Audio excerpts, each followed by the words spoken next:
Waktu itu saya itu memang gak punya uang.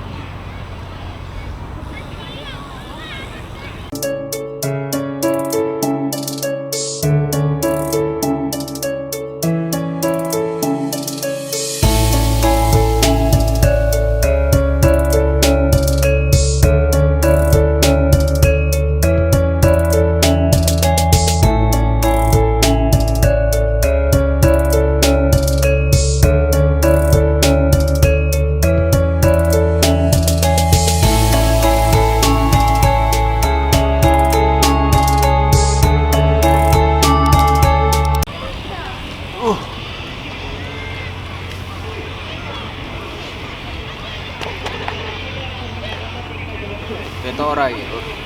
Kita lah ya. Assalamualaikum warahmatullahi wabarakatuh. Mbak Ina Rambut Chandra aja. Oke lor, jadi dalam video ini saya akan menjelaskan apa itu perjalanan saya sebelum ke Jepang ini seperti apa. Kita mulai dari awal ya. Perjalanan yang begitu sangat membuat apa itu saya membara untuk ke Jepang ya. Nah, kenapa begitu? Nah,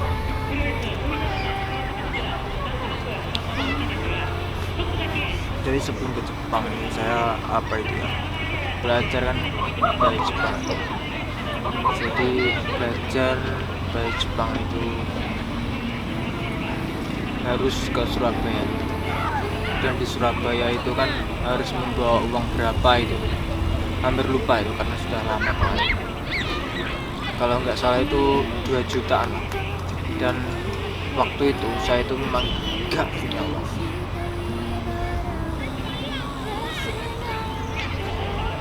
Tapi ya gimana lagi,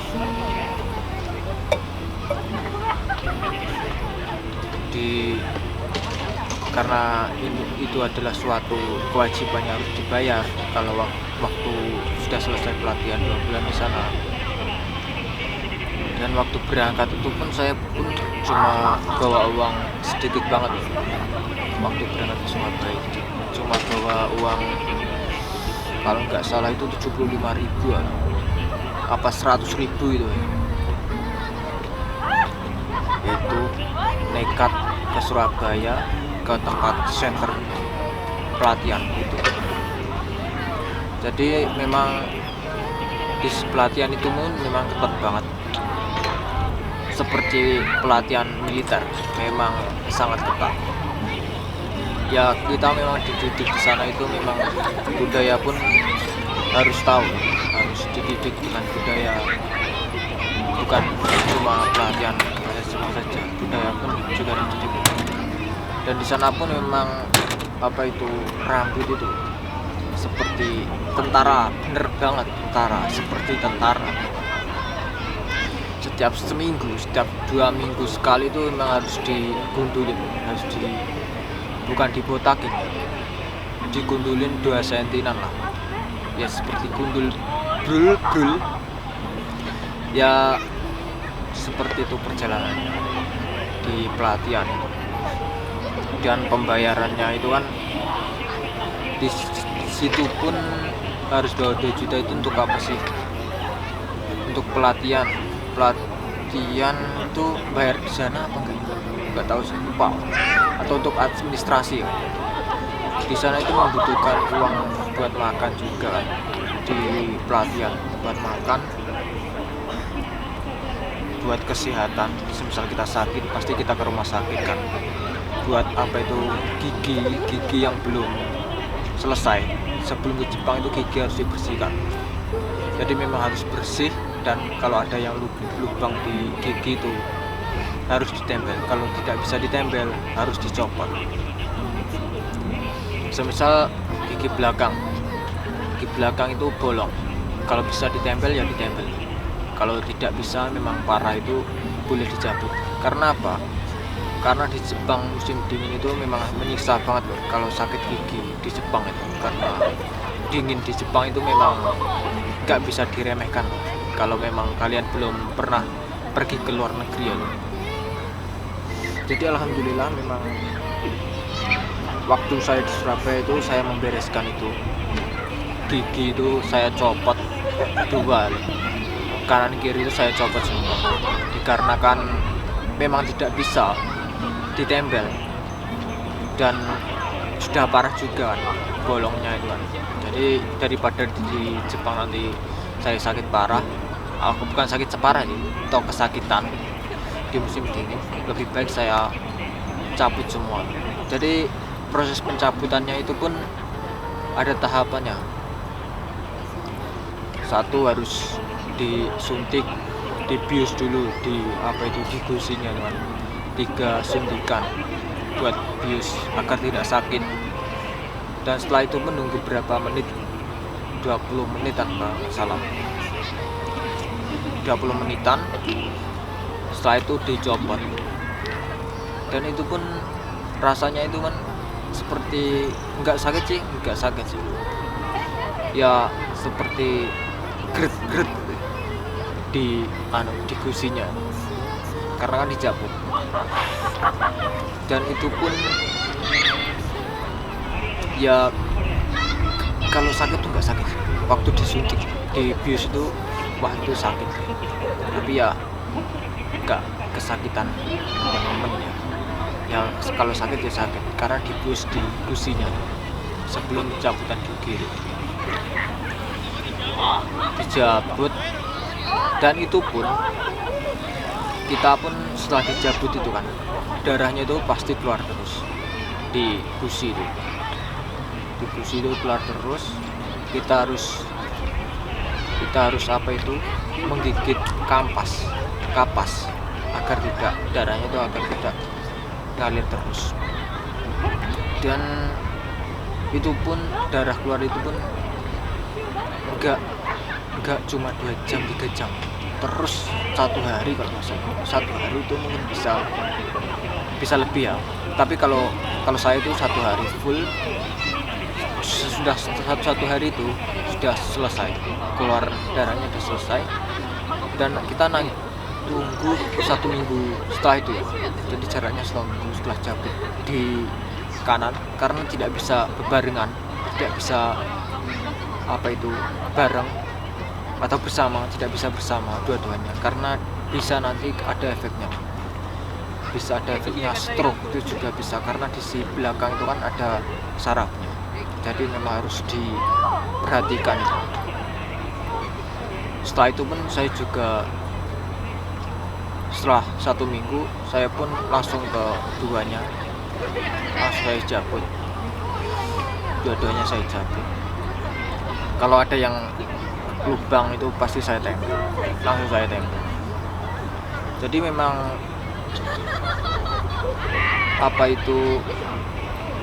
perjalanannya memang seperti itu, walaupun rumit pasti nanti akan membuahkan hasilnya juga.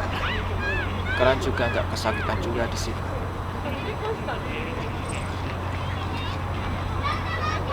Dan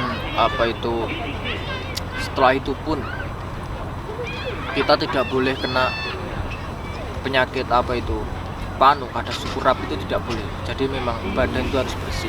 Kalau meskipun ada biasanya kan kalau laki-laki itu pasti kan ada bintik-bintik merah itu kayak kukul gitu ya.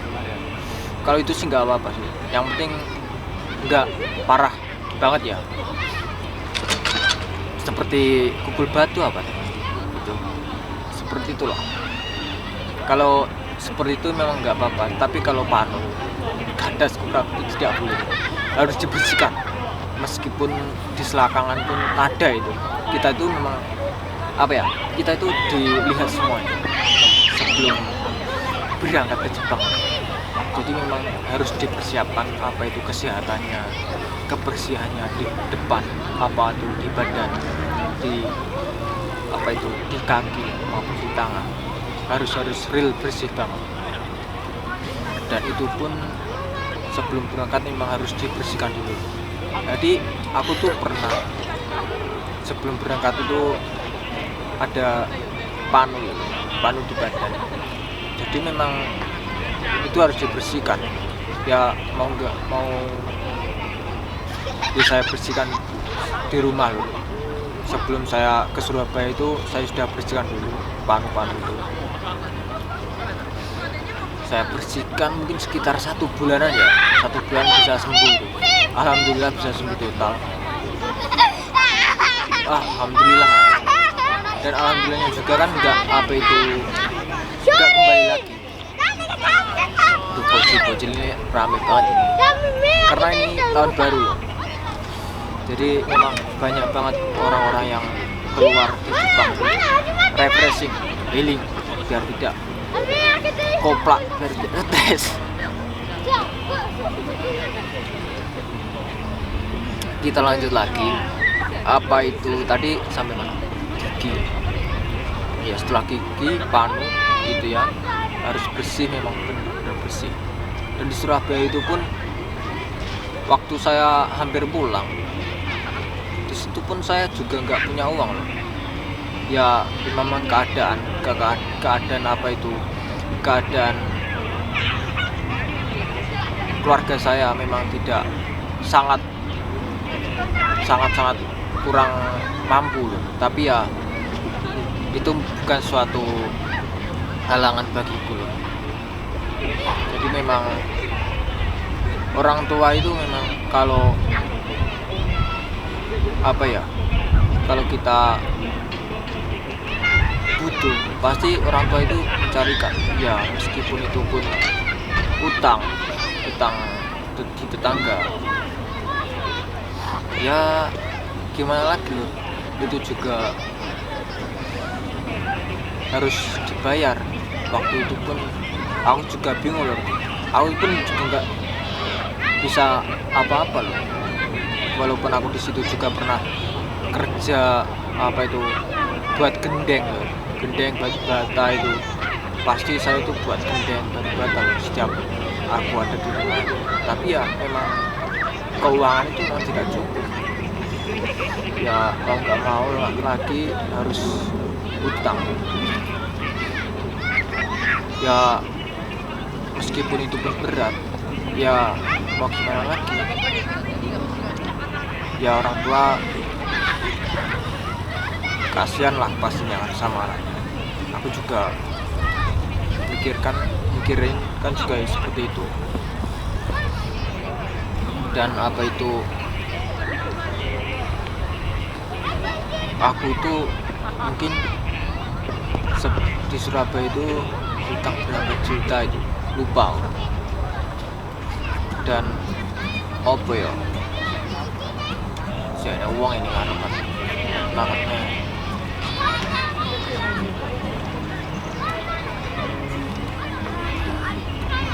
Dan memang kali ya tadi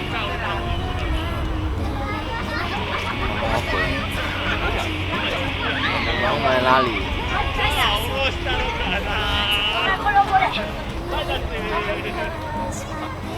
Dan memang ya dicarikan sih, meskipun itu utang. Dan saya kembalikan itu memang saya kembalikan waktu saya sudah di Jepang. Dikarenakan apa? Dikarenakan saya pun masih pelatihan dan saya tidak punya pemasukan sama sekali. Dikarenakan saya juga pelatihan.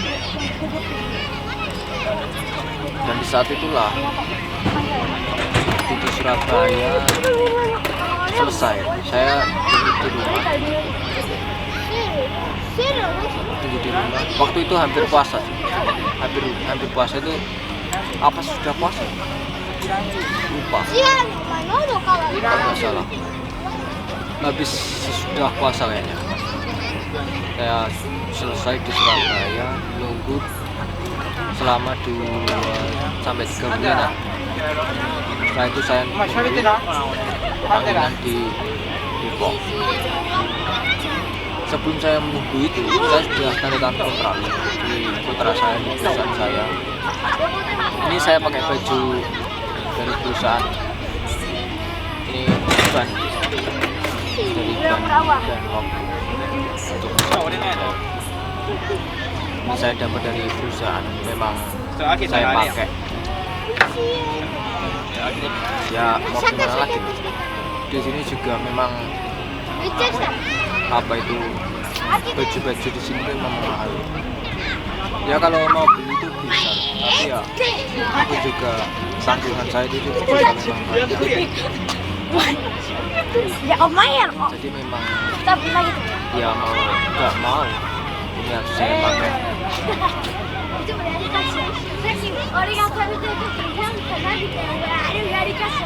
Dan selesai di Surabaya. Ya mungkin sudah sampai sini aja loh vlognya. Sudah sampai sini aja vlognya. Kita lanjut nanti. Lanjut vlognya. Berapa sih yang saya tanggung dan yang perjalanan saya, pengalaman saya memang nggak semulus yang saya harapkan. Memang semuanya itu pasti ada lika-likunya. Pasti kalian juga akan tahu, akan merasakan seperti apa sih lika-likunya itu.